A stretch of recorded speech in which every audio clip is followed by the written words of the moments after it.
Well, tell me about the winter kit. You said that originally this came with a winter kit. Yeah, it does come with a winter kit, but I don't have the winter kit. But so how can you look at it and see that it actually came with a winter Well, kit? it has the hangers for the doors on it. I don't know where they are right now, but right here, these are actually for the light brackets. So, well,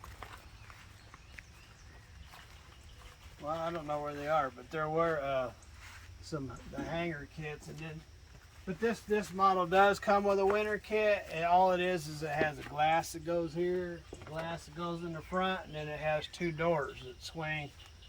It's got a big pane right here and then another pane right here. Of course, you got to see really well in a forklift.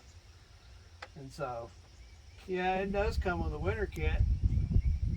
I haven't decided if I want to put one on it or not. Or, if I don't make a winter kit, I could just make a hood steering wheel. Because I don't want this, all this has to be worked on, all these wires, because they've been exposed to the weather for so long. So if you see these wires hanging down here, they're old and brittle, just like on the truck, old and brittle and broken. So I need to take this dash apart and redo all the wires and stuff. And how do you protect that without a winter kit? Well, I can make a hood and just a cover to put over it so it stays out of the weather.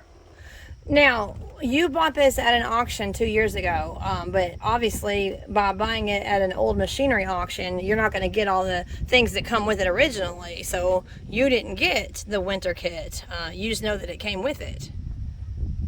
Yeah, by looking it up in the Mitsubishi, they have, they got the diagrams and everything on this. Do you feel like you got a good deal 2 years ago at the auction? I mean, are you glad that you bought? I believe I paid every penny I needed to pay for it in its condition, because another guy that actually rebuilds these things was there bidding against me, and he bidded me all the way up to 32, and then after I won the bid, he came over and goes, oh yeah, and he was telling me all about it, and that he rebuilds them, and a lot of this and a lot of that. And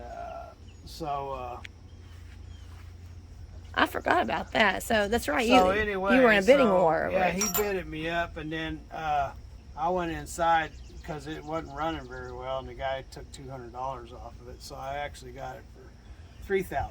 Oh wow! But you said that if you get everything in top order, it could bring in. Yeah, this thing's worth $10,000 when everything's operational. Wow.